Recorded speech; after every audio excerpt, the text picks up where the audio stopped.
This moment marks the culmination not only of your coursework, but months of immersive, hands-on collaboration to address real environmental challenges.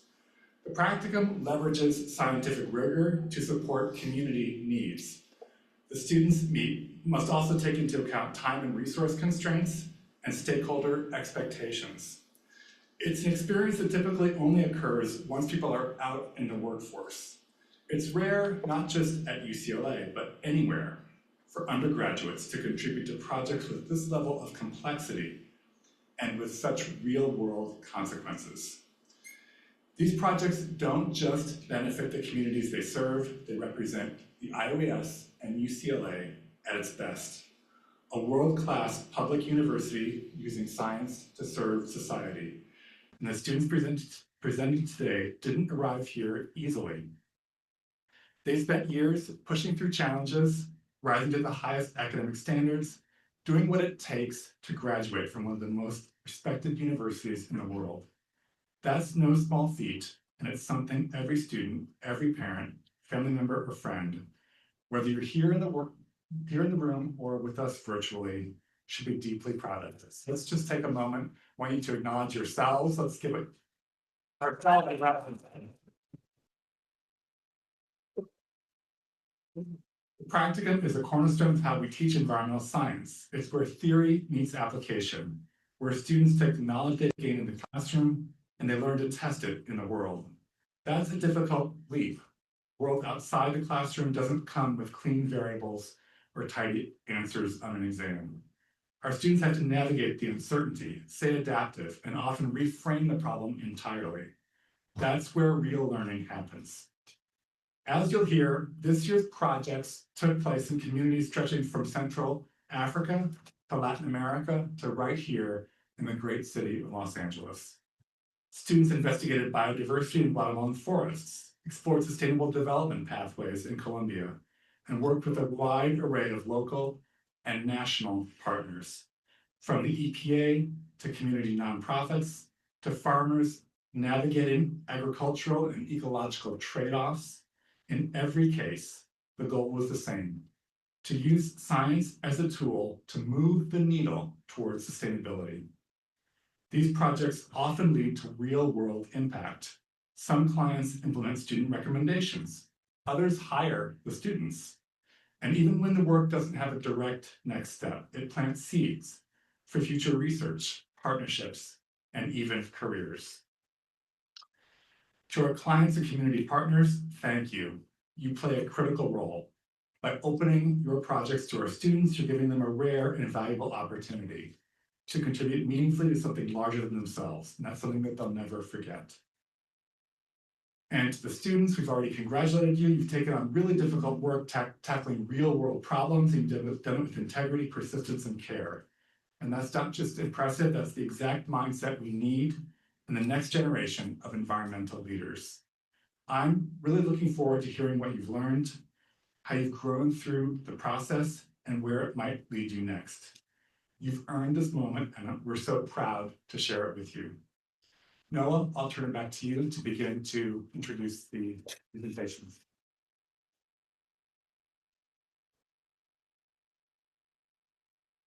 Thank you so much, Alex, for that wonderful welcome here. And I really want to echo some of the points that he raised, that these projects and the work that you undertake and the impact it has only happen as members of a much larger community. And I see a number of our practicum advisors here today, from Travis Longcore, Virginia Zombrecker, Ryan Harrigan, and others who are all here today, without whom we would never get these projects off the ground. We would never be able to undertake this kind of work. And the amount of effort and dedication that the faculty and researchers and others here put into these projects is truly noteworthy. And the same goes for our clients, who ranging from U.S. Fish and Wildlife Service and their ongoing species conservation efforts, to Taylor Guitars, helping our students to tackle problems half the world away, to the Anthony Pritzker Family Foundation, who are helping us to improve recreation right in our backyard here in Los Angeles. These clients are dedicated and passionate about the environment, and they really help to infuse the projects with their dedication to them. I also want to, as Alex echoed or stated, echo the point about parents, that none of you are here without the assistance and help and support of your parents. And I'm thrilled to see some of them here with us. And for the parents who are in the audience, rest assured that in between each presentation, you will have the opportunity to ask questions and potentially embarrass your about to graduate from college children. But we really appreciate the support you've shown and your being here today. With that, I'm going to turn it over to the first of our teams, and I'm very excited to introduce the first project of our year. This is a team working with SCCWRP, or the Southern California Coastal Water Research Project. If that team wants to come up, I'll let you jump in on your presentation and we'll get going.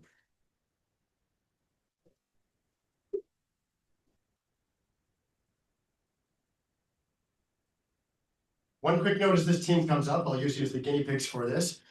You have two opportunities for microphones. You have this one at the podium to speak to. If you feel like going free range, you have a handheld microphone you can use. Just make sure that the green light is on the microphone by this button, because if the light is red, you'll be talking very quietly and no one will hear you.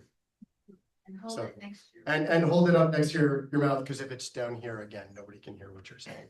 So that's the first note. Second note is for all teams, we're going to commemorate this moment by taking your photograph. When you are done with your presentation, please exit the auditorium. If your advisor is here, please grab them and force them to go with you. And Scott Gruber will take a picture of you out in the lobby commemorating the moment. With that, if you wouldn't mind showing over this side, we want to get all of you into our video frame for the online presentation on Zoom that other parents, faculty, and clients are able to watch right now. We'd love to have you all over here. Thank you so much, and we'll begin.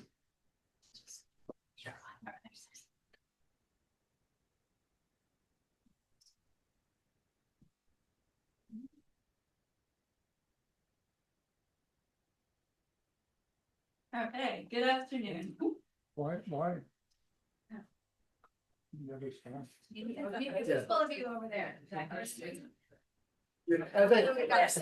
said, you're guinea pigs. Thank you. Perfect. There we go.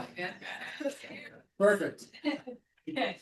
All right, good afternoon. Today our team will be presenting our project in collaboration with the Southern California Coastal Water Research Project, or SCCWRP, and improving detection of Caulerpa prolifera. This is our group of lovely seniors. Again, our client was SCCWRP, based down in Orange County, and our advisor was Professor Robert Eagle here at UCLA. Caulerpa prolifera is an invasive, non-native algae here in California. It was first introduced in 2000 in Carlsbad, and the most recent outbreaks have occurred in Newport Bay, which threatens one of the largest natural remaining estuaries here in Southern California. Caulerpa is particularly dangerous in that it has very fast propagation and decimates marine ecosystems once it colonizes. Current management relies on physical monitoring via dive teams, which is extremely costly and very ineffective in stopping colonization. So that's where eDNA comes in as a potential solution. eDNA, or environmental DNA, is any genetic material shed from organisms into the water or air. So when water is sampled to detect eDNA, we can determine what species are present in the water without any visual confirmation necessary. In 2023, Tanner Waters, a former PhD student here at UCLA, conducted an investigation into the use of eDNA in detecting Caulerpa, and our project is a continuation of his work. The issue within Tanner's experiment was that the assay he used to detect Caulerpa was largely ineffective, and this was due to a couple of reasons. To begin with, this assay used the ITS sequence found in the cell nucleus of Caulerpa, which has very few gene copies. Additionally, Caulerpa is a unicellular organism with very low shedding rates. Here we see a graphical representation of these shedding rates. All around the right, you can see Caulerpa, which has almost 7 orders of magnitude of shedding less compared to sardines all the way on the left. As a potential solution, SCCWRP began investigating a new assay targeting the tough A sequence found in chloroplast DNA. And chloroplast DNA has far more gene copies compared to nucleic DNA, so that improves the potential for detection. So our overall goal within this project was to retest all of Tanner's field and tank samples with the new tough A assay in order to determine if the new assay had better detection of Caulerpa prolifera eDNA compared to the ITS assay. So I'll be going over the methods of our research. So I just want to start by giving a visualization of where exactly our field samples came from, which is in Newport Bay, California. So the first outbreak occurred in 2021, which occurred closer to the mouth of the bay. And this one was rather large, as the infestation took up nearly 200 square meters of space. And then our second outbreak occurred in 2022, and it was deeper in the bay, but this outbreak was a lot smaller, about 0.3 square meters, which is this big. And yeah, so water samples were collected from each respective outbreak, and we just wanted to emphasize how small this second outbreak is, and if our newer methods are successful in detecting Caulerpa in the water column, that would be super revolutionary. And so with that, we also took samples from Tanner's tank experiments, which is basically just controlled laboratory setting where we placed Caulerpa in water tanks and then also collected those water samples for further testing. And then so how did we actually test them? So we used digital droplet PCR, which is a process that involves taking our water samples and then breaking them up into thousands of little droplets. And then each droplet is read for a target DNA. In this case, it's the TUF-A chloroplast sequence. And then it tells us how many positive droplets come back with that gene. So we'll be going into our results now. So as for our field samples, I'll just break down like how to read this graph. So the squares represent Tanner's old ITS assay field detection results, and then the triangles represent our TUF-A results and the detection in the field samples. So as you can see, the squares are all at the bottom of the graphs, which indicate that Tanner's samples or Tanner's assay was ineffective in detecting Caulerpa in the field samples. But on the other hand, there are triangles all throughout our graphs, which indicate that our new TUF-A assay was able to detect Caulerpa in these field samples, especially in the 2022 outbreak, which, if you remember, it was the super small one. So it's really great that we were able to get results for those. And then as for the blue and the red, that just indicates the level of quantification. So there's no negative results here. It's just like the level of confidence. So the blue indicates that we have higher confidence results in our hits. So as for our tank experiments, these are our results. So the red indicates, again, Tanner's results using the ITS assay. And then the blue indicates the detection results for our TUF-A assay. And as you can see, the TUF-A assay was able to detect Caulerpa 1 degree of magnitude greater than the ITS. And since this is on a log scale, this means that our new methods were 10 times more effective in detecting Caulerpa in the tank experiments, which is really exciting. And so I wanted to bring it all back to this shedding rate figure, if you remember from before, with all these different marine species, but I did update at the end with Caulerpa detection using both the ITS assay and the TUF-A assay. And as you can see, Caulerpa is still really hard to detect as it's still at the bottom of the graph. But I wanted to point out that Caulerpa detection is still 1 degree of magnitude. Detection is higher by that degree of magnitude using the TUF-A gene versus the ITS gene, which means that overall our newer methods using that assay was more effective in detecting Caulerpa overall, which us and SCCWRP have found to be very exciting. Okay, so just to give an overview, the TUF-A chloroplast gene showed greater success of detection, which was expected by our original hypothesis. And our new assay was able to detect Caulerpa genes at 1 to 2 orders of magnitude higher than our previous ITS assay, which means that the TUF-A assay is a promising management technique for detecting Caulerpa in the field, which is really exciting. And then I just want to go over some of the outreach that we did throughout our project. So we presented our findings to the Southern California Caulerpa Action Team, which we did to support their efforts in controlling this invasive species. And then we also participated in Newport Bay Conservancy Earth Day event, where we educated the local community members, as well as ran some fun kid-related activities. And then finally, we also created an ArcGIS story map, which gave an overview of the outbreak history in California, and that's available on our website. And then to go over the future direction of our project, moving forward, the new assay can be applied to analysis of new and old outbreaks of Caulerpa. However, the limited positive hits of the old field data suggests that there's room for further improvement for eDNA monitoring. But SCCWRP's latest sampling on a new outbreak had some positive hits, which is really promising. But to fine-tune the assay further for eDNA detection, more investigation needs to be made into the influences of other variables, such as oceanographic conditions, in order to normalize the success of eDNA detection methodology. So further exploration into factors like decay rates, biomass outbreak differences, distance, as well as temperature are all necessary in order to continue to fine tune the assay. So, thank you.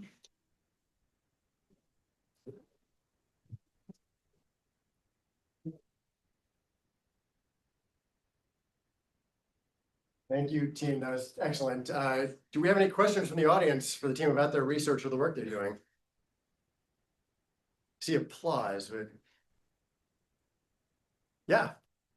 I noticed in the graphs where you presented the testing results from the wild capture samples that the May 2022 samples, you showed a higher level of detection at, if I'm reading that correctly, versus the 2021 samples, even though the 2021 outbreak was much larger. Is that right? And if so, do you have an explanation for why that was? Yes, so we have a couple theories as to why this did happen. If you recall the map of where the outbreaks occurred, the first outbreak occurred closer to the mouth of the bay. So our theory is that the low detection rate has to do with the hydrology of everything. So it occurred at the mouth of the bay, which means that the clean ocean water is washing in and out, like with the tides. So we think that that could have affected the eDNA getting washed out of this area, because the samples weren't collected necessarily at the time of outbreak. So like there could have been a temporal factor as well. So that's our theory as to why there were lower detection rates. And like the May samples or the 2022 samples were deeper in the bay, so it allowed Caulerpa probably to cultivate more in a more or less like fluid setting. Excellent. Thank you, team, so much. It's just wonderful to see the results of the year, and congratulations. Thank you.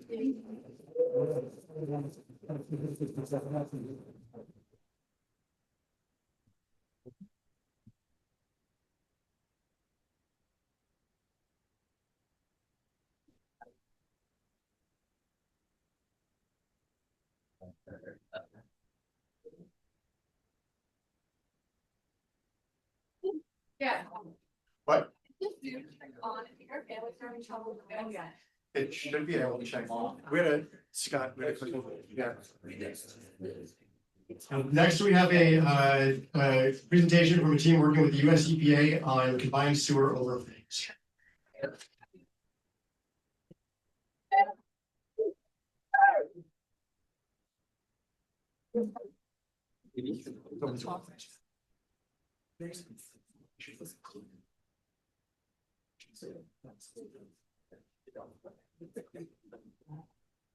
Okay, hi everybody. Our team is partnered with US EPA to research combined sewer overflows in the Puget Sound region of Washington. Okay, so as some background, all of the water that we use in our day-to-day lives, in our showers, our sinks, our toilets, this all needs to be processed and treated, and so it's transported to wastewater treatment plants. At the same time, stormwater produces precipitation that goes from our roofs through our sidewalks and roads and parking garages. And to prevent flooding, some of this also needs to be transported away to wastewater treatment plants. In newer cities, this is transported separately. So sewage is transported in one set of pipes, and rainfall, precipitation, that's all carried in another set of pipes. However, there are problems in some older cities, mostly on the East Coast and a few on the West Coast, where all of this is carried in the same set of pipes. All of the water that we use, our sewage and our stormwater, is carried together to the wastewater treatment plant.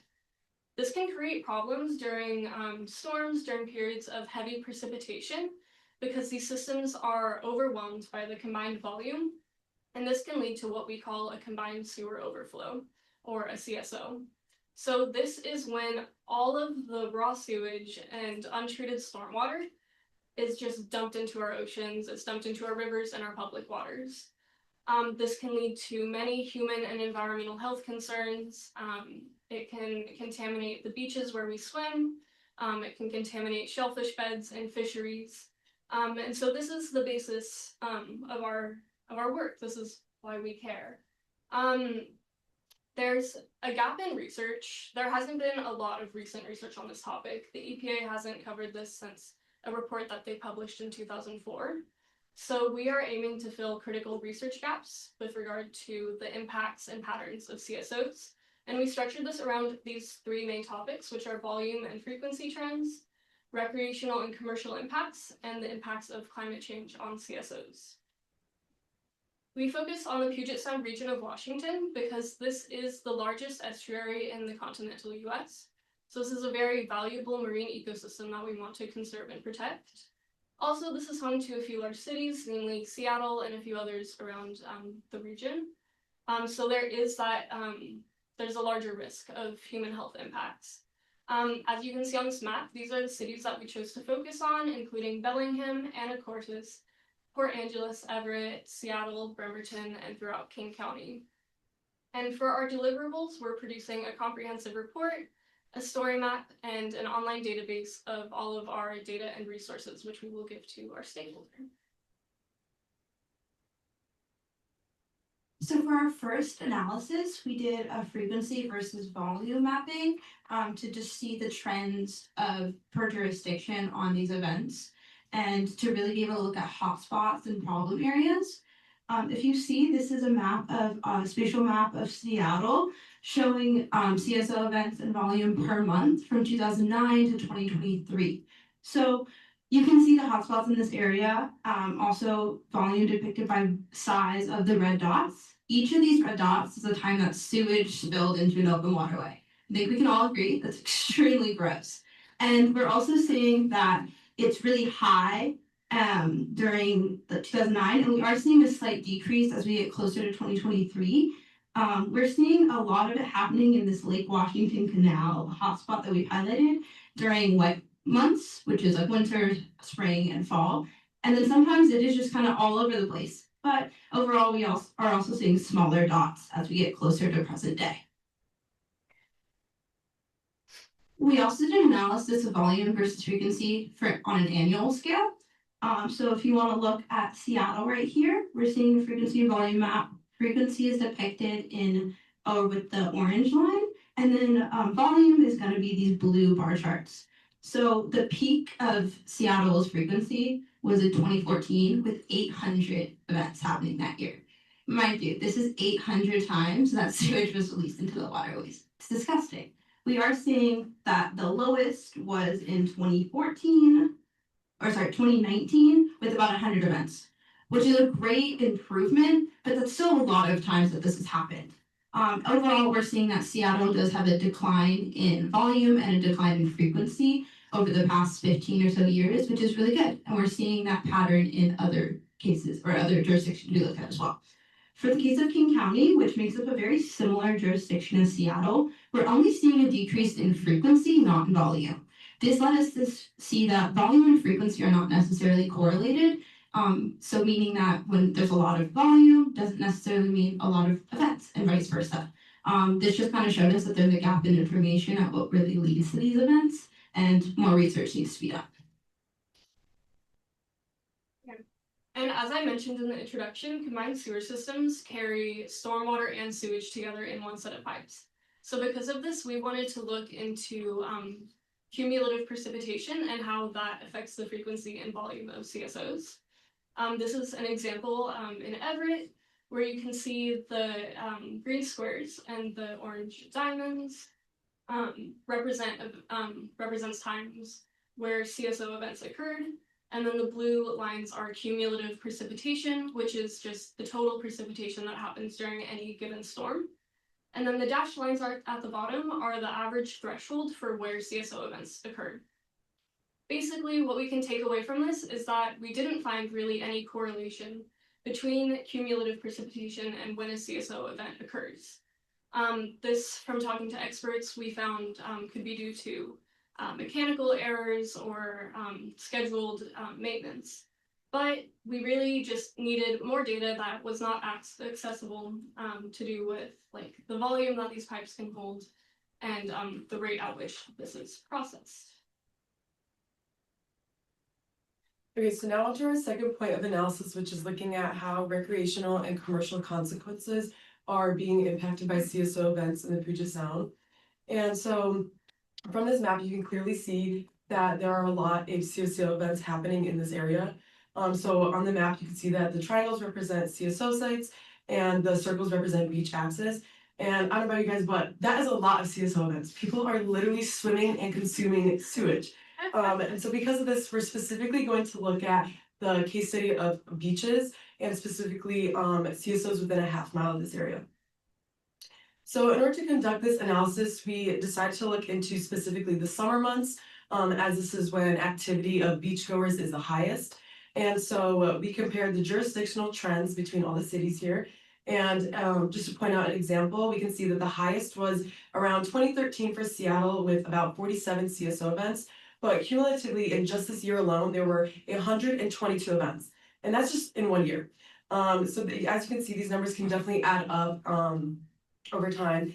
And however, we can also see though, that's important to notice that there is a decrease that happens in 2015.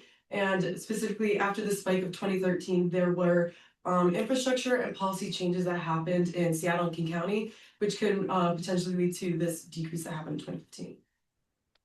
So our third analysis focused on how climate change is going to impact future occurrence of CSOs. So we used NOAA's intermediate to high sea level rise scenario, which plans for higher emission pathways and is the recommended scenario, for long-term infrastructure planning. And our modeling showed that 28 CSO outfalls were vulnerable to flooding from sea level rise, which can cause backups and corrosion damage to pipes if saltwater enters the sewer system. In addition to sea level rise, climate change models also predict higher precipitation. A 1 in 100-year flood event is predicted to become a 1 in 18-year flood event by 2100, which can overwhelm sewer system when they get an overwhelming amount of rain in one day and more intense precipitation. And we also wanted to look at how different populations will be impacted by flooding and CSOs. So we created this socially modified vulnerability score map, which correlates 3 factors: exposure to sea level rise and erosion, the sensitivity of the habitat, so in the estuary, what kind of biodiversity is there, and the social vulnerability of the population living there. And we see that this is something that cities have been taking into account when prioritizing their CSO projects. And throughout our project, we also looked at how cities were planning to incorporate for climate change in their CSO control measures. So were they building new storage tanks, were they retrofitting their pipes to deal with backflows or saltwater intrusion? And that was also a large part of our project. Thank you.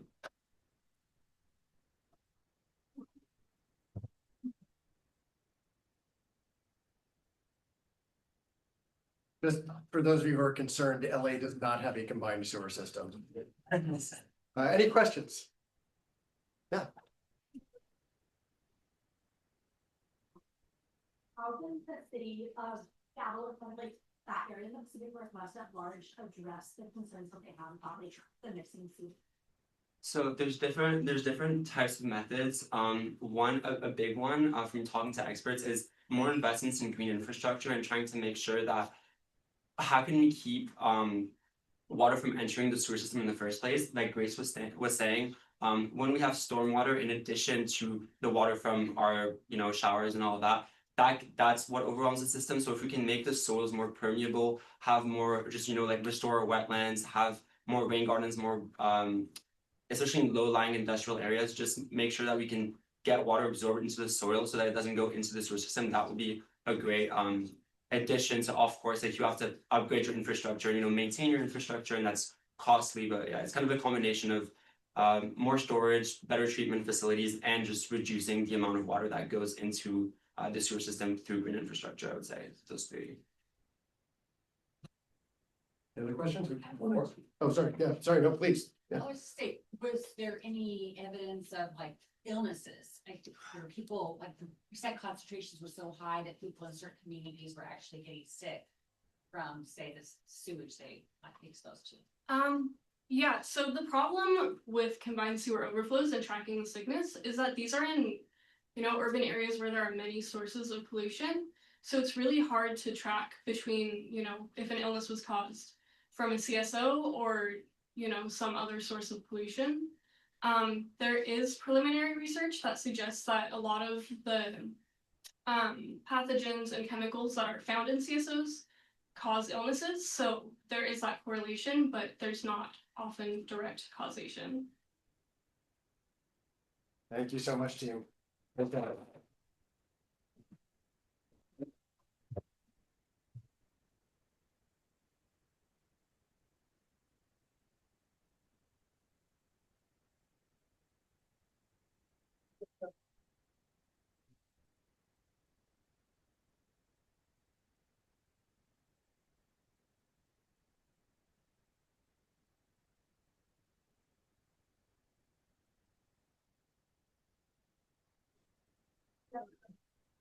Thank you. Next, we have a team that is working with UCLA's Center for Community.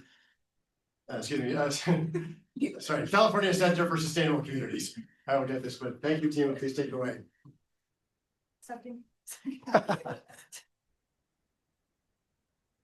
Hi everyone, our project is on fostering community solar for a just energy transition in Colombia and California. My name's Amy.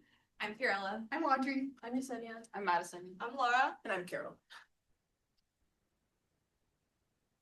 To give a brief overview about our project, it's a student-led project funded by the 100K CLIMA grant, and it's a collaboration between two research groups, UCLA CCSC and EIA University located in Medellin. And we are conducting a comparative case study between two community solar projects, one La Estrecha in Medellin and the other in Los Angeles, the Bassett Avocado Heights Energy Community, or called BASE. To give a definition that was used for our project, it's a solar electric system that provides power and or financial benefit to multiple voluntary households in a predetermined geographic area. And this is important to make renewable energy sources accessible to disadvantaged communities, provide financial benefits, and also help advance social equity. To give a more simple definition, according to this diagram, imagine you and your neighbors have solar panels located on a park building, for example, and then you all get to share the financial benefits because you send electricity back to the grid. So that's essentially what community solar is, as illustrated by this diagram. So BASE is located about 45 minutes away from here, and importantly for this project, the solar panels are actually located on top of the roofs of the households. They're located about 5 miles away on top of an extra space storage facility. And this is different from the La Estrecha project because in this project located in Medellin, the solar panels are located on top of the roofs of the households themselves. And these maps were created by our GIS lead, Madison. The guiding question for our research project is what can we learn through the comparison of these two pilot projects in both Bassett Avocado Heights Advanced Energy Community and the La Estrecha Energy Community. Through the lens of cultural differences and neighborhood siting, we were able to formulate our approach to include interviewing key stakeholders, conducting field visits, and document analysis. All of our research culminated in a final deliverable of a report that synthesized our findings. To expand more upon our methodology, we took a three-pronged approach to a qualitative research process. We began by analyzing documents that gave us a strong foundational understanding of the history and significance of community solar projects. We then visited both Colombia and California solar projects to really understand firsthand the inner workings of these projects. And then we interviewed key stakeholders from both the solar providers, from the utility companies, and key researchers from both EIA and UCLA. However, we were not without our own challenges. Our funding did happen to fall under the U.S. Department of State, which means that as of January of this year, we were made aware of restrictions against terminologies that fall under the diversity, equity, inclusion, and accessibility umbrella. What does this mean? That means that we had to take out key and quite possibly necessary terms that made up our project goals. These include, but are not limited to, solar, energy, renewable energy, clean energy, diverse communities, low-income communities, and climate change or climate crisis. So as you can see, we've been having a great time. And now for our findings. So in the project planning phase, both projects were initiated by institutional partners rather than communities asking for these solar initiatives themselves. In La Estrecha, community involvement was paramount because it built trust between community members and project partners. Basie, on the other hand, in Los Angeles, was structured according to stricter regulatory requirements and was largely planned by institutional partners. Community members were drawn in by being offered a 20% discount on their energy bill, but beyond that, their engagement was limited to their subscription. After the projects began, though Colombian utility companies managed the more technical aspects of the project and the maintenance of the panels, La Estrecha's prioritization of community engagement and energy literacy meant that the project could develop into a collaborative rooftop solar initiative. And that collaboration became necessary when certain challenges popped up, like necessary roof repairs and navigating an uncertain regulatory environment. But for Basie, an individualized model emerged because they used virtual net metering, meaning that the community had no direct connection to the solar panels that were about 5 miles away. And moving on to post-implementation, interestingly, after interviewing utility stakeholders in both places, there seems to be no long-term sustainability plan for when the panels are at the end of their life for recycling, decommissioning, or otherwise. In La Estrecha, the community now owns the solar panels after having put down their own money, and that has created a greater sense of environmental consciousness and how their project has contributed to renewable energy in Colombia. And because we were not able to interview Basie participants, we couldn't make the same conclusion, but we do know that the hands-off approach in Los Angeles was easier for members to participate in because their time commitment was low. And now I'm just going to take a second to discuss some of the discussion points that we established in our report. For us, a major point that we established was the idea of success being varied and context dependent. In the La Estrecha project, the idea of success really comes from the fact they were able to establish a community project in which community pride was paramount. Whereas in the Basie project, we can also define it as success as they were able to establish renewable, clean, and affordable energy for a disadvantaged community in Los Angeles, California. While the pride and personal element makes La Estrecha unique, it begs the question as to whether or not these types of projects are scalable. While projects like Basie may be easier to scale, we do lose that element of community, green energy, and the establishment for environmental interest in community members.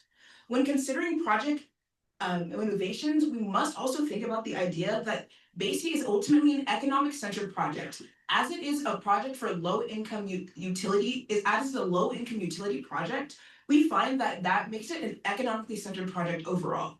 Whereas the La Estrecha project did have economic incentives as well, the idea of environmental interest also became paramount as the project continued. Moving on, we also have the idea of the fact that these are both research projects with university and utility stakeholders involved. Because of this, there's an incentive to not allow these projects to ultimately fail because we would like to draw results from them. In future projects, it's important that we establish community as a center with their wants and needs at the forefront. As we move forward, a pressing question really becomes, how do we harness the potential of community energy projects?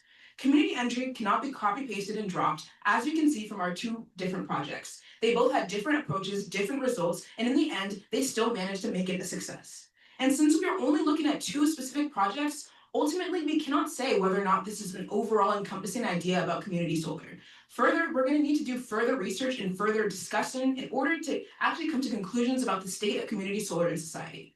So essentially what we're saying is that our research is telling us to probably do more research.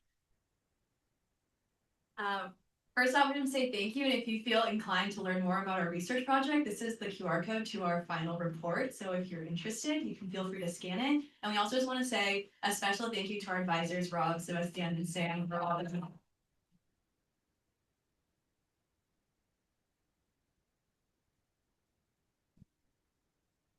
We're happy to take any questions.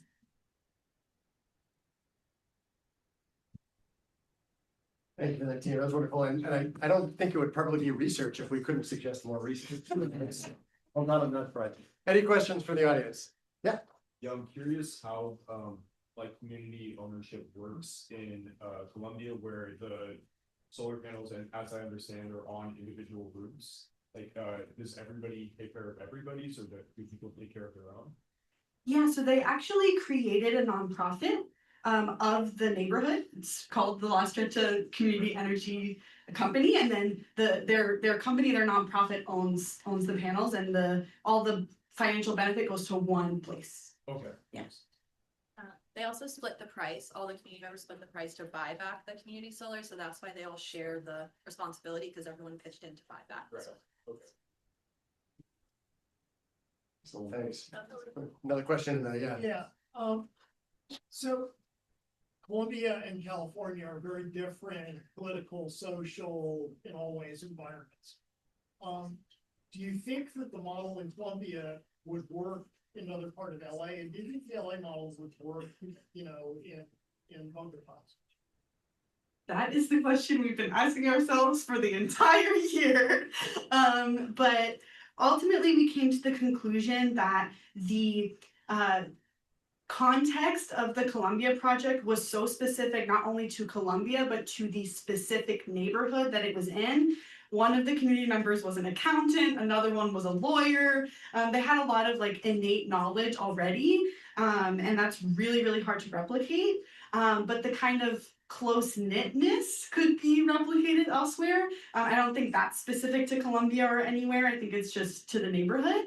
And then Basie's model requires really complex regulatory structures, and Colombia is currently writing new legislation to make their legislation more robust. So I think after that goes into effect, it would be easier to replicate the LA model in Colombia, but it depends on like more of a regulatory environment. Thanks, team. Great job. Nice job.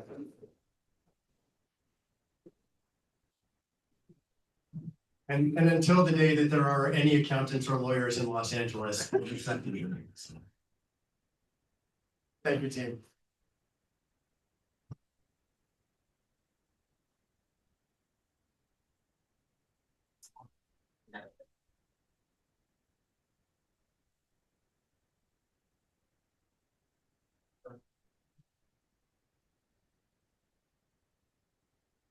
And our next project is from a team working with eco-agriculture partners looking at landscape management in the West. Thanks so much.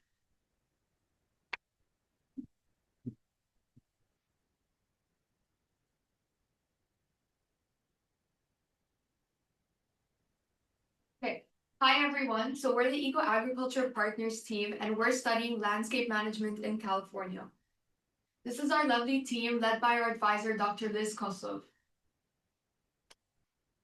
Our client is Eco Agriculture Partners, which is a global nonprofit, and through their 1000 Landscapes program, they conduct landscape research and policy advocacy all around the world. So what exactly is a landscape? I'm sure when you hear this term, many of you think of like a pretty view or your desktop wallpaper. But in this project, we're going to explore how interconnected landscape and its management is and why that's important. Specifically, we're exploring a topic called integrated landscape management, which is a new, more collaborative way of looking at landscapes that's proposed by our client. To break it down, integrated landscape management, like I said, is a collaborative approach that takes place as multi-sector, multi-partner in a place over time. This means that it draws from the expertise of people from different fields such as engineering, urban planning, and more. It involves multiple partners and stakeholders, more than just the traditional approach of only having the landowner and the urban planner involved in managing the landscape. And it involves long-term and dedicated monitoring and evaluating systems in that specific place for a longer period of time than usual. I'm going to break down the steps of integrated landscape management now using the Tijuana River watershed as an example. So step one is to identify a common entry point. This basically means the environmental problem that everyone is coming together to solve. In this case, it's sea level rise adaptation and recovering biodiversity and endangered species restoration. Step two is to engage with land management authorities. These are all the stakeholders that can either green light or red light the project. And in this case, it's the US Fish and Wildlife Service, San Diego County, and California State Parks. And step three, and this is what's unique to ILM, is engaging with all the other stakeholders and downstream beneficiaries that have a stake in this project. And I really do want to highlight this quote by Kristen Goodrich, whom we interviewed, who says, The future of these types of projects is involving tribal partners in a way that gives them a seat at the table from project inception. So as you can see, it's really important to involve tribal groups and governments in this type of landscape work, because not only do they possess cultural and personal relationships with the land, but they also possess traditional ecological knowledge or native knowledge. And this can include things like cultural burns and other practices that are specific to native groups that we can all afford to learn from. To learn more about ILM in California, we came up with 4 goals that aligned with our clients' requests. By conducting expert interviews, research, and analysis, we were able to find specific case studies of ILM in California, and find state, federal, and private funding sources, as well as policy levers for ILM. And we also wanted to find the kind of terminology that people, especially experts, were using to describe ILM. And then lastly, we wanted to find stakeholders that we could recommend to our client Eco-Agriculture to collaborate with on future projects. So moving on to results, one of the main things our client wanted us to look for was what they described as entry points, or rather California-specific ILM applications.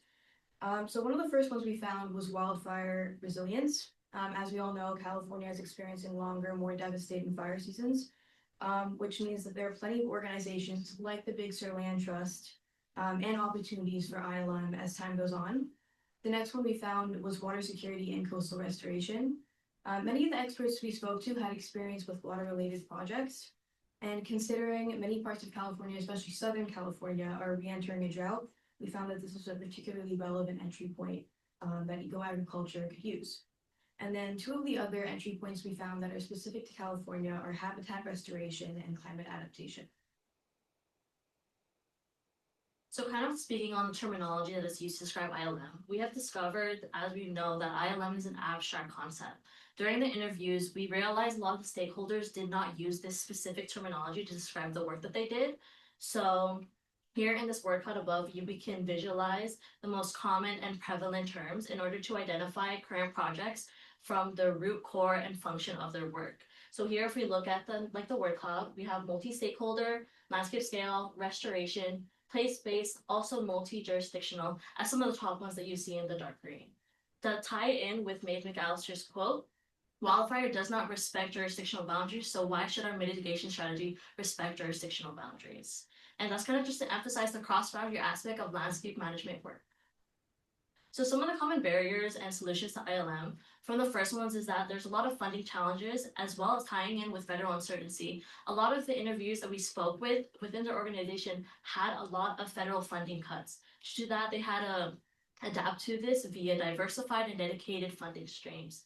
Another one is jurisdictional complexity and stakeholder tensions. And this was remediated through multi-stakeholder meetings where they developed a shared vision or plan that they can return to if tensions were to ever arise again. And just like Jeff Power says down here below, the best conservation work is the one that bubbles in from the community. They need to have some skin in the game. So as part of our deliverables, our team compiled a list of over 25 grants that Eco-Agriculture can apply to get funding for their projects. This includes both private and state-led organizations that provide funding for various ILM projects. And these projects can include coastal justice, environmental justice, agriculture, and more.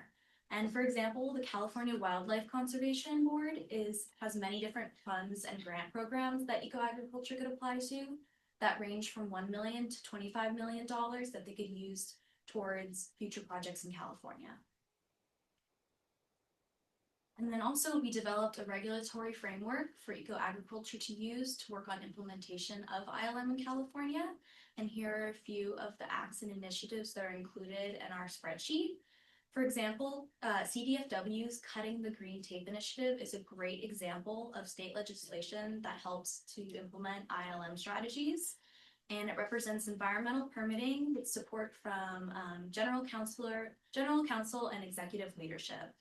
The aim of the initiative is to help develop and implement the way that CDFW issues their permits and administers grant programs in order to accelerate the pace and scale of restoration in California.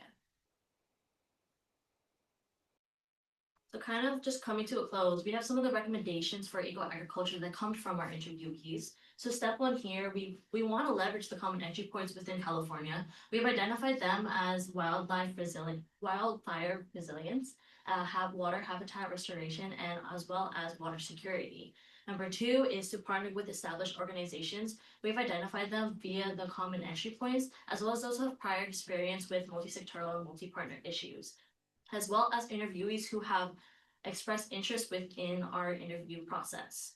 Number three is to connect with local stakeholders, and that comes with how Jesse Odell states here. Think about how to enter the community in a way that doesn't feel extractive, and that comes with understanding the local context of California via building relationships with local tribes, tribal groups, local communities, and already established organizations. And last is to apply to funding. We have a spreadsheet that has the deadlines and also statuses of current California funding resources that we will provide to our clients. Lastly, within our research, we realized that a lot of landscape work and issues can become political issues due to the fact that multi-stakeholder people just have disagreements. And just here, as Dan Silver says, this is not about, party politics, but this is about outcomes that benefit different interests. So as we leave you guys here today, we just want to let you know that landscape and environmental issues are truly bipartisan, especially when achieving the goals and successes of your work. Thank you.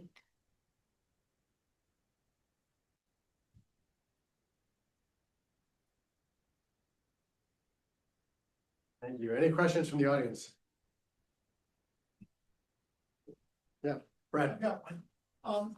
So one of your pullout quotes, which I thought was very accurate and relevant, is that environmental issues don't know political boundaries, and yet everything you're doing is California, and that's a political boundary.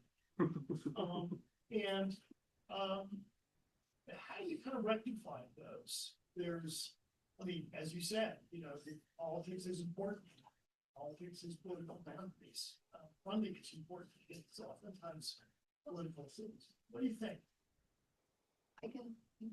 I can take this question. I think there are several ways we're trying to kind of surpass the politicization of environmental issues. The first one was looking at what terminology is used. And one of the reasons we did that is so that our clients can better market themselves and also apply to funding organizations without being restricted because of key terms that are being used, as many other groups have mentioned before.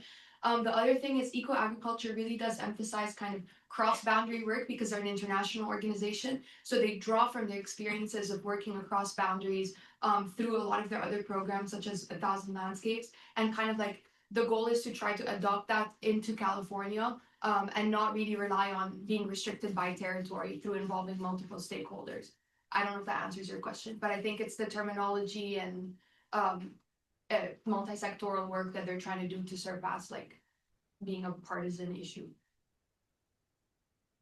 You want to add something? Yeah, I could also add, I think just as like an example for it, like we talked about the Tijuana River estuary, and that was a very like binational project involving like Mexico and California. So that's just an example of how like that is also like what is identified as ILM. Also, one of the other organizations that we interviewed was the Smith River Alliance, who worked across the boundary of the Oregon and like North California boundary. That is also, as we identified, as a project of like integrated landscape management. So there's many instances where it is cross-boundary. Excellent. Thanks so much, team.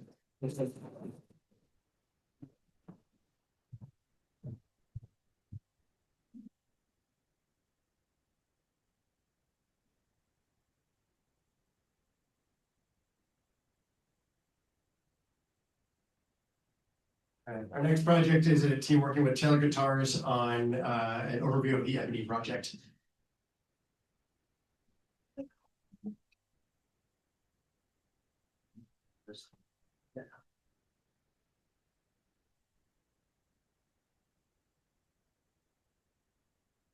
Okay, good afternoon, everyone. We are the Taylor Guitars Practicum team, and our practicum is titled Assessing the Impact of the Ebony Project.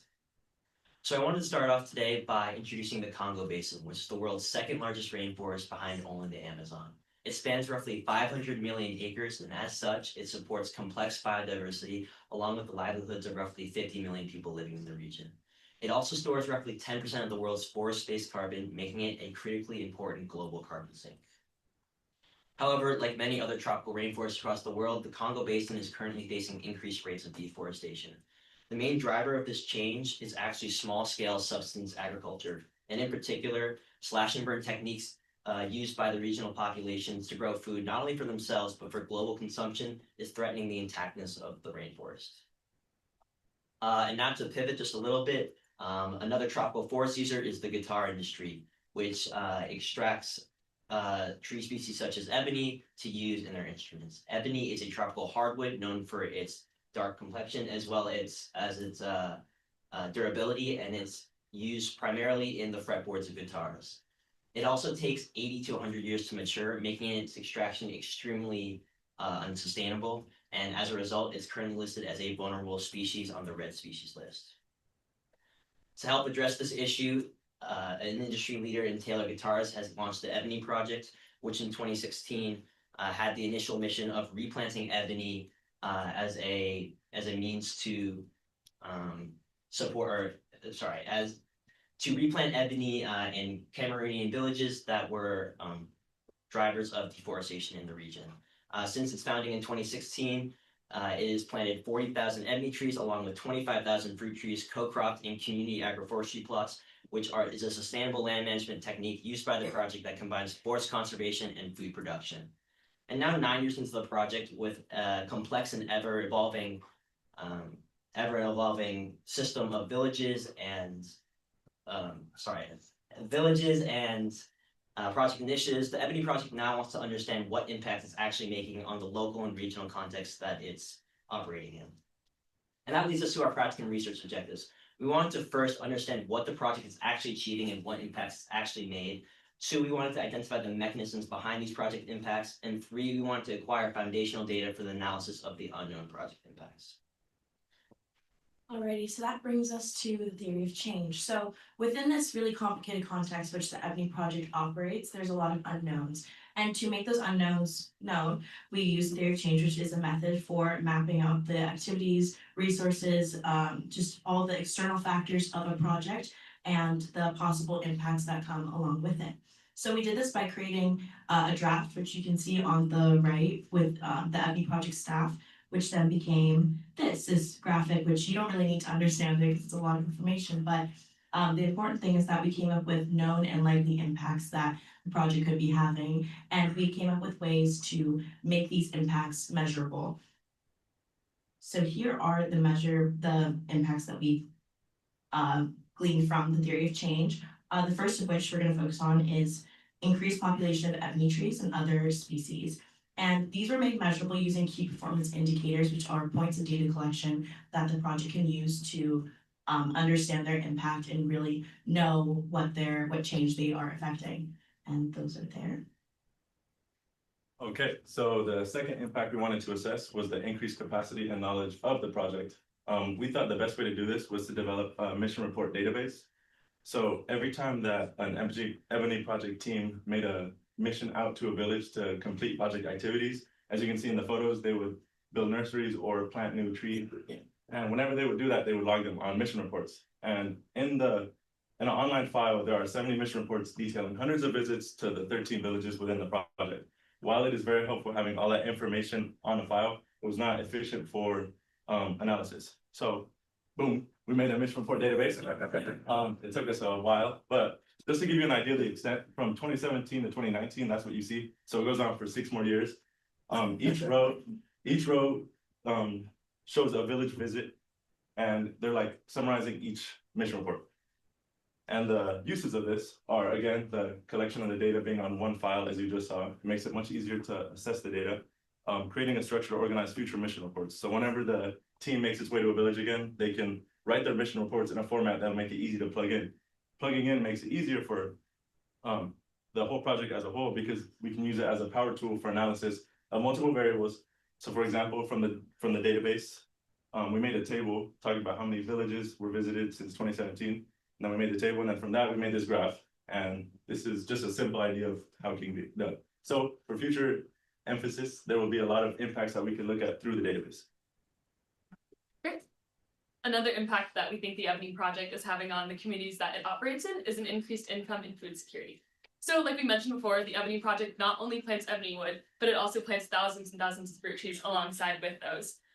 When we first started looking at the project, we noticed that there wasn't a way to quantify how these fruit trees were doing after they've been planted, and no additional data was being collected on the fruit trees, again, after they were planted. So in order to fully understand the impact they're having on income and food security, we have to know what these trees are giving back to the communities to make that claim. So we decided that it would be important to understand fruit tree survival and fruit tree production. This is a current gap in project knowledge, so we thought that it would be helpful to establish a system for fruit tree data to be collected. Over spring break, our entire group got the amazing opportunity to actually travel to Cameroon and conduct work in 4 villages that the Ebony project also works in. In each of these villages, we were able to train a community member on data collection methods using a software called Kobo Collect. Kobo Collect is a free Android-based phone app, and we conducted a phone drive earlier in the year to get this equipment, but we trained these individuals on data collection, so now the project has a way to get incoming data from these communities. And this data collection really focuses on our 2 key metrics that I pointed out kind of before, which was fruit tree survival and fruit tree production. Over the 4 villages that we got to visit, we have tagged and are now currently tracking data on over 30 fruit trees. And really, we put this system in place in order to fill that project gap in knowledge. And now the Ebony project will have, hopefully going forward, a better understanding of their impacts on income and food security in the region. And our last likely impact that we established was establishing a positive legacy for the future generations. And this was revealed to us through focus group conversations that we held while in Cameroon with the aim to understand the community perceptions behind the Ebony project. Overall, we had 126 focus group participants, and we also had our Cameroonian student peers that we worked with throughout the year, helping us translate and analyze some of the qualitative data. And these are just some of our photos from our time in the field. We had an amazing opportunity to kind of see firsthand how this project achieved success and how these community members are actually implementing the project activities. And then to loop it back once again to our impact, we found that through our qualitative data, a lot of the community members really showed us how these benefits are not only helping the current generation, but also are going to be important for the future generations to come. And as we look towards the future, we now have a set of recommendations in our final report for the project to further understand some of the lesser known impacts that we hypothesize are happening. We also now have our theory of change and key performance indicators that we're using to build monitoring and evaluation systems for the project. And we want to place a continued emphasis on data collection and data refinement to establish some of the project impacts a little bit further. And then we just have a special thanks to our Cameroon student peers, the Ebony project leadership, and our project owners for all their help and support. Thank you.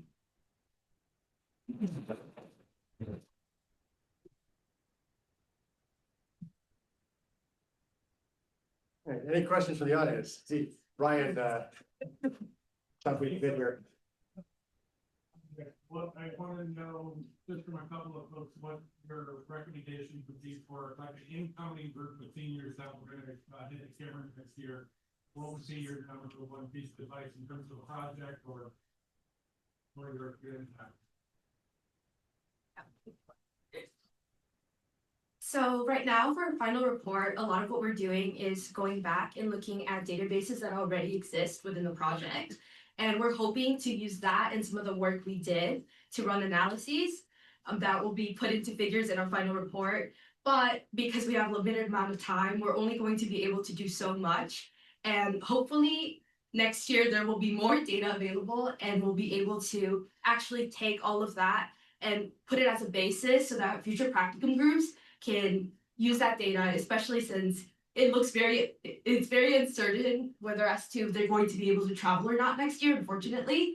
And so this gives them something online, tangible to be able to be used. And we're doing our analysis in R. Yeah. Additionally, because one of the things that we did was try and input this data collection format where the communities are uploading data themselves, I think that it would be great if the next year's travel could continue for people to kind of monitor how the data collection is going. It's a very it's a challenging environment to do data collection in, just because of like the nature of being in the field, and then there's like not the cell service that we're used to, there's not the like internet that people here are used to having. So I think that by letting a group go out there and continuously like, monitor this data collection, because we do really think that the data collection system that we put in place is really important for the project to help understand their impact. So that could be a future project is just kind of going out there, refining, and just allowing the Ebony project to keep collecting this data is super important. So I think that would be good as well. Yeah, it's a question. Did you feel that the Ebony project had a strong connection with the local community? Most definitely. A lot of them talked about a lot of the negatives that are happening, but also a lot of the positives. So I think obviously there's trade-offs, but ultimately with the fruit trees that they're co-cropping along with the ebony, it's benefiting their livelihoods, and they're very excited for the work that's happening. And yeah, it's a very interesting mix between food security and food livelihood and kind of the conservation of the forest. So it's mutually beneficial, I believe. Something that we also found from the communities is that they're very aware of the future implications of the project, impacting their families and their grandchildren, just really loving the fact that this is something that their kids are going to be able to see that they did, and they try to help their community as well as the world. Last thing to add on to that is we have the privilege of doing focus groups with elders in the community. So they were the ones that initially helped establish the project in those communities. It worked hand in hand with members of the Ebony Project. So to them, it's something that's really special and meaningful to them, since they were the ones that accepted the project and wanted to be part of it.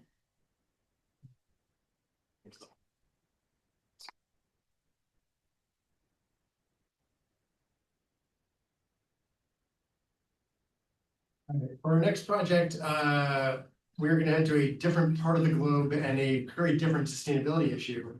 But we're going to turn to a team that is working with Jones Coffee Roasters and sustainability from farm to table of coffee.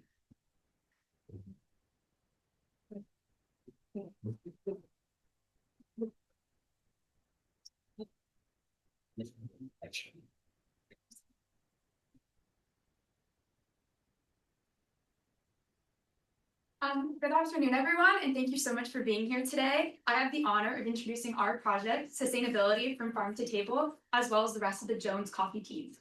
My name is Julia Packer. Quinn, why not? I'm Joyce Gold. I'm Iris Vaughn. I'm Anna Niger. I'm Jennifer Gonzalez. I'm Alexa Schenkirk. And I'm Taylor Simonich. In addition to our student team, I'm happy to introduce our advisors, Dr. Dan Cooper and Dr. Ryan Harrigan, as well as our point of contact, Chuck Jones, from our client, Jones Coffee Roasters. So to begin, I just wanted to recognize the global significance of coffee as one of the most widely traded commodities in the world.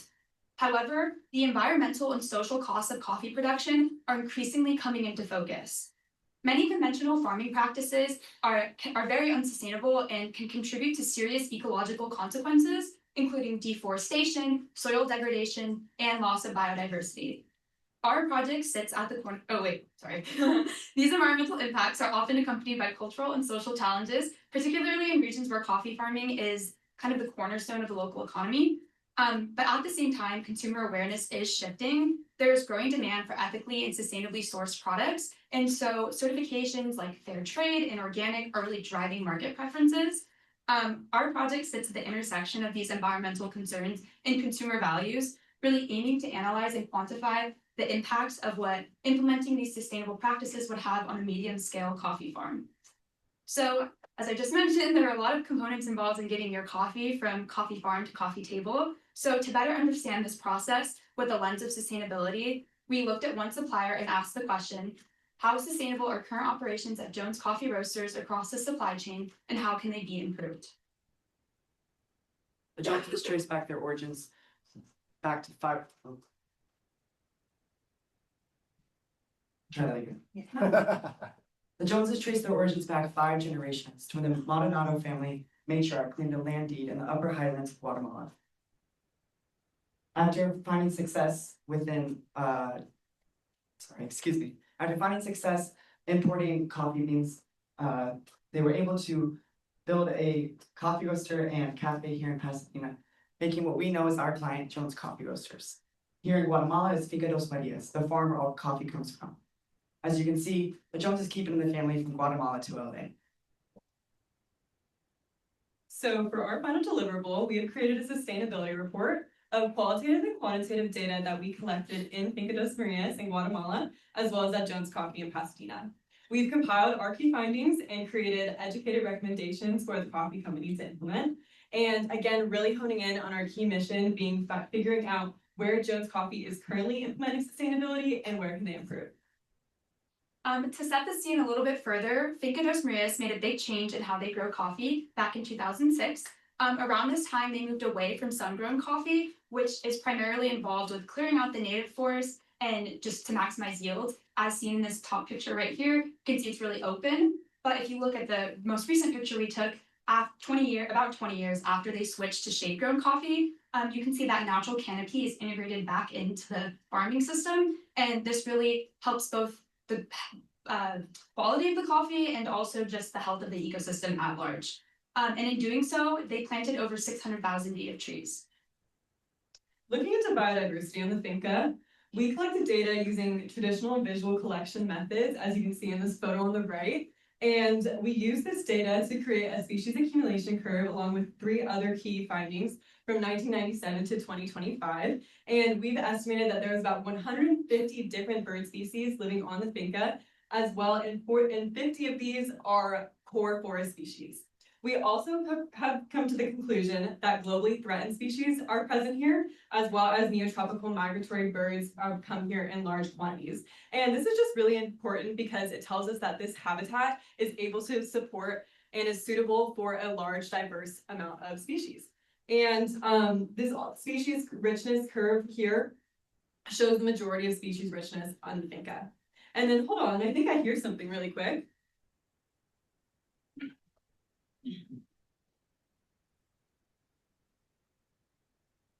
Just wait. All right, so that was the highly guan bird on the right, I mean on the top left right here. This bird species, as well as the other species on this slide, are just a few of the many species that we were able to see and hear in our short amount of time in Guatemala. And the many that we were able to experience is just a small portion of the wide variety of species richness in this area because of the highland cloud forests. And this is why it's really important to spend long periods of time collecting data in these areas, as it's so high in biodiversity. And one really cool aspect that we were able to do while we were out there is that we were actually able to capture the first photographic evidence of the Ciboltex audax grasshopper, the species in the bottom right corner. And it's really important to capture evidence of species existence in order to inform further research, as well as advocate for their protection and conservation of their habitat. So moving on to the GIS and landscape analysis portion of our project, our primary goal was to digitally map the major features and farm boundary of Finca dos Marias. This is important because the only documentation prior to this were these historical maps on the left, which were done by Dr. Francisco Asturias in 1937. And so this is exciting because we were able to show it digitally. With that come also room for further analysis. So digitizing the assets are important because they can be used as a base for further tests. For example, as we mentioned earlier, intact forest is extremely important for the maintenance of biodiversity. So building on this, we were able to use both the historical records and also data we collected on the farm to create this map right here, showing the intact forest change from 1937 to 2024. So as you can see, there's about a 50% decrease in that land. Running a sustainable business does not just support the environment, but also supports the people within the environment, something that the Joneses do quite well. At the finca, they provide competitive wages, medical care, and they even secure retirement plans, something that only 25% of the working class in Guatemala are affording. Additionally, in Pasadena, they have plans to offer healthcare by 2026, something that most baristas are not lucky enough to have.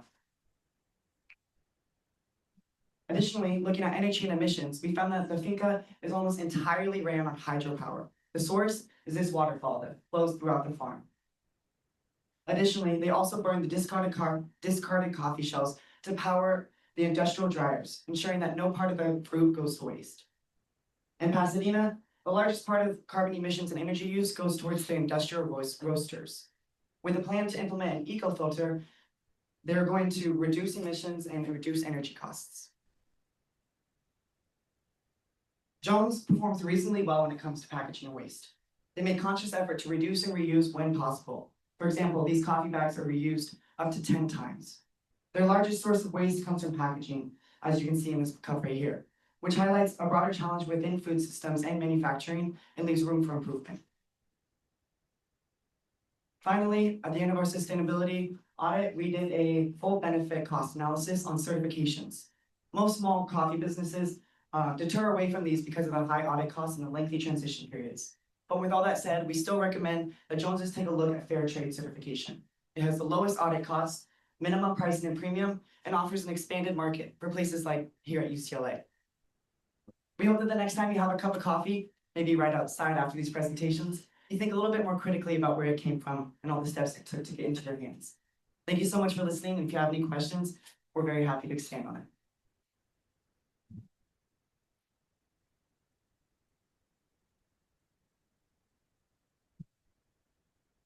Nicely done. Questions from the audience? I'll start with one, just, obviously for scale purposes and the time frame you have, taking on one company and a really interesting plot of land related to it, bigger project. Are there things that you saw that industry-wide potentially would be applicable in the work you were doing, or at least in Guatemala might be something that could be expanded beyond what Jones Coffee is doing? I think just the commitment overall to sustainability outside of, like, Jones has been doing this for, as you can see, like since 2006, they made that shift. And they don't even, I mean, we did the cost benefit analysis to like talk about the certifications, but a lot of the times bigger farms that are doing this is to like obtain those certifications. So as you can see, they're not even going after like to be able to call themselves organic, but they primarily do those things. And so I think just implementing, like keeping sustainability at the core of their work and their production would really have an impact. Yes, please. Was there any thought to measuring the carbon footprint of Jones Coffees or others in this industry and how they compare? Yeah, so we were able to measure the carbon footprint and like the water usage from the transportation of the coffee from Guatemala to a port in Oakland. However, this was something we didn't include just for this presentation today. It is in our full sustainability report, but it was kind of something that is a little bit out of the hands of the company, but it is definitely something to look at of all shipping companies and carbon emissions throughout there. Brad, yeah. Yeah, just real quick. So with your species accumulation curve, those were over time, right? You had a bunch of different time points. And I was just wondering, can you infer anything from that in the sun versus shade coffee transition as well?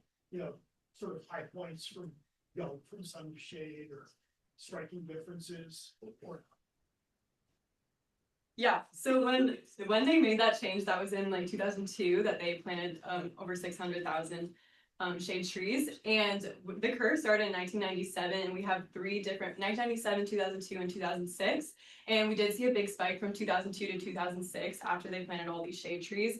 So this does show that there's a high amount of biodiversity or species richness of the avian species that we're seeing, but then the curve like kind of taking a little bit of a halt. That just shows that we're almost certain that this is like the most amount of species richness that we'll be able to find in this area. Thanks, team. Wonderful job, and very much appreciate the effort.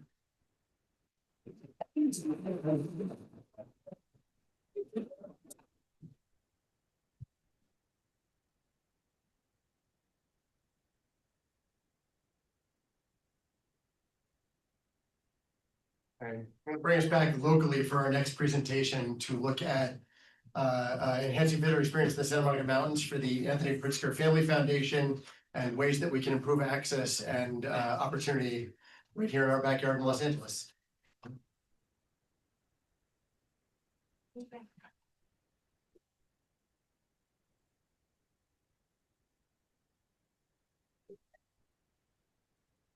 Hi everyone, my name's Dana Storker. And I'm Jess Cooper. And we're excited to present our final project on enhancing visitor experience in the Santa Monica Mountains recreation area. Our team consists of 8 undergraduate environmental science majors and our advisor, Andy Klein-Heisenlink. We all have a wide range of concentrations and skills, so we delegated roles accordingly. You can see your team up there. The Grateful Bench is our nonprofit community partner who contracted our team to support their mission of enhancing visitor experience in the Santa Monica Mountains. They are supported by the Mountain Recreation Conservation Authority, who manages and preserves open space in Southern California. These efforts would not be possible without the Anthony Pritzker Family Foundation, whose funding is truly helping advance environmental sustainability throughout Los Angeles. The Santa Monica Mountains is one of the most biodiverse regions in California, with over 370 trails to explore. They are home to over 1,000 plant species, 45 mammal species, and 395 species of birds. Because of their close proximity to Los Angeles, these mountains attract over 760,000 visitors annually, making it one of the most visited natural areas in California. These mountains are a biodiversity hub. They are extremely popular and they are incredibly beautiful. However, one thing that they have lacked is a place to pause to truly slow down and connect with the surrounding environment. So that's where Grateful Bench comes in. This initiative installs benches at scenic overlooks to give visitors space to rest, reflect, and truly slow down to connect with nature. So far, 20 benches have been installed stretching from Leo Carrillo State Park to local trails here in West LA. Right now, these benches offer a place to sit, but they have the potential to become gateways for learning. To unlock that learning potential, Grateful Bench's vision was to attach QR codes to each bench, linking directly to the Grateful Bench website. These QR codes would give visitors access to hyperlocal information on geology, ecology, fire history, and natural history, turning a place to rest into an opportunity for deeper environmental education. To make this vision a reality, we focused on 3 core research goals. Our first goal was to analyze trail use and visitor interaction. We wanted to understand who was using the trails, how often they visit, and what they were interested in. This helped us identify which features would actually enhance their visitor experience. Second, we assessed cell coverage at each of the bench locations. Since QR codes rely on internet access, we wanted to measure the cell signal to determine where digital tools could realistically be used by visitors. Finally, we developed interpretive digital content. Our goal was to give visitors access to hyperlocal content to deepen their understanding of the natural environment around each bench. With these goals in mind, we developed a multi-step research process. We hiked to 13 Grateful Bench locations and measured the cell signal strength for 3 major providers, AT&T, T-Mobile, and Verizon. At each site, we recorded both cell signal strength and download speed. Next, we developed online visitor surveys and linked them to QR code flyers that we attached at 10 Grateful Bench locations. These flyers were left up for a month. To supplement this digital data, we conducted in-person visitor counts over 2 consecutive weekends with the help of volunteers working 4-hour shifts. During these counts, we tallied hikers, bikers, and dogs across 14 trailheads. We also utilized trail activity data from platforms like Strava and AllTrails, which track user movement and trail popularity to compare against our own observations. Finally, we developed interpretive content by launching a biodiversity project on a site called iNaturalist. We used the bench coordinates to identify nearby species of plants, animals, insects, and fungi. We then combined this with GIS mapping and existing ecological databases to gather trail-specific information on geology, vegetation, fire history, and natural history for each bench location. These 2 graphs show the results from our cell signal assessments. The graph on the left is cell service strength, and then the graph on the right is the average download speed. Overall, all of the bench locations had good to great connectivity, with only 1 bench showing poor cell service strength and 2 benches showing poor download speed. We're hoping that this information helps inform the Grateful Bench where QR codes may not be as effective, allowing them to avoid placing digital content at sites with poor connectivity. These are the results from our 2 days of in-person surveying. In total, we counted 1,335 walkers, 103 bikers, and nearly 155 dogs. Unfortunately, our first surveying day happened to take place on the only rainy day in Los Angeles, which likely reduced overall counts. But despite this, we are still able to evaluate the trails and gather enough data to find the most popular trails were Victory Knoll, Mugu Peak Trail, and Willacre. We also found that this data correlated closely with the data we extracted from Strava, making it a useful proxy for estimating trail use and bench vegetation. Our visitor surveys also provided us with key insights into who the visitors were, what they wanted to learn about, and how they interacted with the benches. For instance, we found that around 35% of people were first-time visitors, and over 60% lived in nearby communities of less than 10 miles away from the trailhead. Additionally, each location received a bench usefulness rating of at least 9. People said the benches were generally accessible and that they wanted to learn more about natural and cultural history in the area. To support the visitors' interest in learning more about things like biodiversity, we launched an iNaturalist project where visitors can upload pictures of things like plants, animals, and fungi that can be identified and then curated into these locations you see here. For each bench location, we first inputted the coordinates and then drew a 500-meter perimeter around each one. And now when visitors snap photos, they can be automatically added to the project and then ID'd by naturalists, creating a dynamic biodiversity record. These are examples of information that we curated for the Grateful Bench. For instance, at the Victory Knoll Bench, visitors can learn about plants like the wishbone bush, the Kenneth fire, animals like Bear's metal-marked butterfly, and geology such as the Modella Formation that includes fossilized fish from over 12 million years ago. In all, we found that visitors loved the trails and benches and found them useful. They wanted to learn more about local and cultural history at each of the bench locations, and we found sufficient cell coverage at each of the benches to make this happen. Finally, we found that the Strava data we had extracted aligns close with actual trail use, making it a useful proxy for trail popularity and thus future bench installations. In all, we believe that with a few key additions, these grateful benches can be transformed into not just areas for resting, but a way to create more meaningful environmental education. Thank you. You're also welcome to join our iNaturalist project and see what we've done.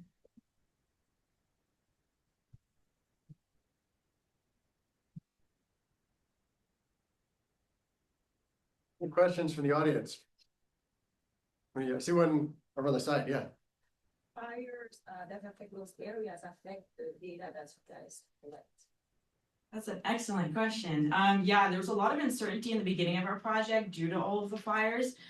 There was a couple of benches in the burn areas, and in general, we're kind of assuming that trail use is probably not as high as it would normally be. Even trails that are open, people might not know that they're open. And even when people are traveling through, people are less likely to go to trails that are in like burnt environments. And so we're still kind of assessing how that'll affect it in the future. Unfortunately, due to the fires, a lot of the resources and partners that we are working with, such as like the MRCA, we're much busier and obviously dealing with the immediate after effects of the fires. So it might take some time in order for something like this to become more of like a forefront priority. Other questions? I had a somehow related question about the fires, but more about the group. How did you guys react when you started seeing the fires in the place where you were doing research? How does that, like, doing research is also about like how we feel about the stuff that we work on, right? So I was just wondering how you guys felt navigating all these months of fires and post-fires events. Yeah. For me, from my experience, we had just been assigned our projects that we were doing. I'm also not from California, so I'm not familiar with wildfires at all. I'm from North Carolina. So it was pretty shocking to see something like this, so with such huge effects happening so close to home. And I did definitely realize pretty immediately, oh, that's the place that we were supposed to be doing research in a couple of weeks. So I knew, and I'm sure my other group members kind of knew pretty quickly that we were gonna be kind of rerouting what we were doing. Thankfully, we were still able to do some pretty substantial research, but that was my reaction. We also knew that Mediterranean biomes were meant to burn and regrow. So I kind of had trust in the environment that it would be okay. I think also, Sebastian, thank you for the question. I think this is such a phenomenal example of the resiliency of science generally, that is uncertain and subject to changing conditions. And all sorts of curveballs and hurdles that can get thrown in, and also of our student teams who really, there wasn't panic, there wasn't this effort to give up and sort of, well, now we just can't do the project. It was very much an immediate pivot to, all right, what are we gonna do instead? How are we gonna address this? And I think the work you've done really reflects sort of how quickly you recovered and were able to sort of transition your project into a different area. Thank you, team. That was wonderful. So with that, I'd like to invite everybody to head out into our lobby. And for those of you who were slightly piqued their interest by the Jones Coffee team, we actually have coffee for you now, as well as a smattering of other beverages. We'll take about a 20-minute break and we'll be back in here and have a wonderful intermission. Thanks, everyone.